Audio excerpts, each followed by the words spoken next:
Now let's move on to the Q&A segment. So the very first question that we have is actually, what are the non-tech related roles in tech companies? And also for this, what qualities do you look out for the most in a candidate, especially in the non-tech role? So as I mentioned, I think a very good guide would be the company's culture. If that resonates with you, illustrate with certain examples, certain stories that you've had experience with, and then use those to paint a picture for them on why you would fit that criteria or why you exhibit that quality. So one of those qualities is you really have to be very hungry to just keep learning. Tech industry moves really fast. You have to keep yourself abreast about what's happening, get yourself keep updated. You always get challenged in learning new things. Growth mindset is very important. So the technical interview is the most challenging process to pass. What is the best way to start preparing? When you're preparing for technical interviews, make sure you just refresh yourself in some of those technical concepts and stuff. Don't be surprised that you halfway through your interview, the interviewer is going to jump you with a tech question and ask you how will you code a solution to solve the problem, and then they give you a whiteboard marker and expect you to just write out a bunch of statements on the whiteboard. Be prepared to do that. We expect you to give us a skeleton and a concept on how your logic is going to look like. I think one of the biggest failure we've seen in a lot of candidates in tech interviews is they're just so stressed in come out with the most optimal solution, and that's where they often trip. Salesforce offers a fun learning platform called Trailheads, where you can do different modules to understand how business analyst works or how a Salesforce technical architect is like. The best way to ace a Salesforce technical interview, I would say, one, prepare with the material that the recruiting coordinator sends you. The second thing would be to do Trailheads.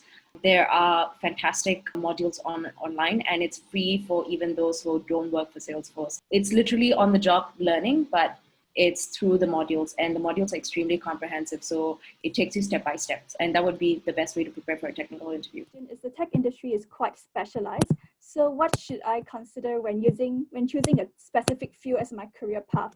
So this is speaking from a tech student who wants to enter the tech industry, be it Salesforce, Microsoft, or Netflix. So the thing about tech is that we move fast, and every single person who comes to the tech industry needs to be agile to adapt to the different changes that happens in the tech industry. Take this opportunity to try out different areas. I think start with what is your area of interest first.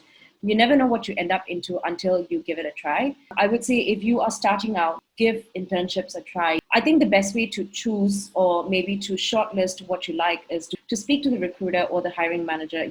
Don't be afraid of having conversations with hiring managers to understand what their business is about. What does a daily role look like for them, and what success looks like in that. The more networking you do, the more people that you speak to, I think you roughly get the idea whether you want to become a finance person or say a recruiter or a salesperson.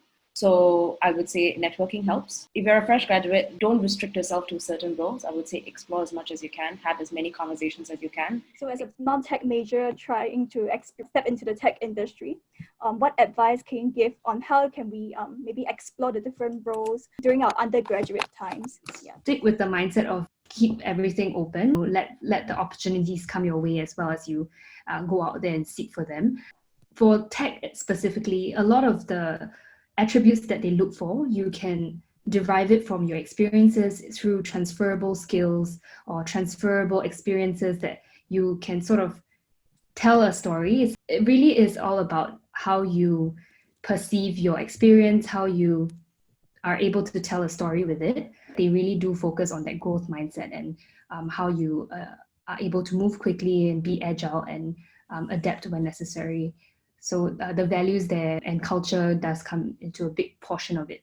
Next question is, how is the culture like in each of your companies, and what is the best takeaway you've gotten from your job in the company? So in Salesforce, we call it the Ohana culture, like Clarice mentioned. We treat each other like family, and our leaders are extremely understanding of the workload or whatever needs that we have, and it's a very inclusive culture. There is no discrimination whatsoever. I've never once thought, I don't know what I'm going to do. I don't know what my future is like in Salesforce, because your leaders set you up for success. My peers support me, and they are my biggest advocates, and I'm extremely thankful for that. They give you a lot of space to unlearn and learn. Even when you make mistakes, there is the kind of platform for you to learn from them and grow from it?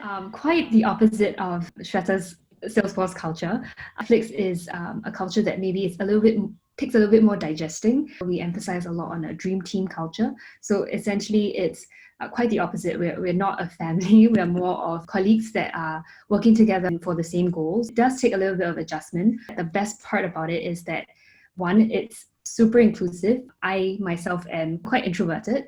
I have a team of a lot of extroverts, but somehow we're able to meld together. I'm still very included in the conversations, and the culture is not discriminatory in that way. The other part I really enjoy is the people over process bit that I might have mentioned. They lean into me as a person instead of just process for the sake of process. So I think I feel very empowered to make impact in my role, and I think that's what I enjoy the most at Netflix. I think one thing that stood out across the leaders that I've spoken to, that I worked with Microsoft, they're very grounded, they're very humble, and they're very open and real with any of the colleagues. It takes a culture of trust among the colleagues to acknowledge and celebrate mistakes. I think it's that groundedness in our leaders, that ability to be humble, to come forward regardless how senior you are in the organization. They will actually look for you and ask and be very open and say, give me your thoughts, give me your suggestions. So I think that stood out to me a lot as a Microsoft culture.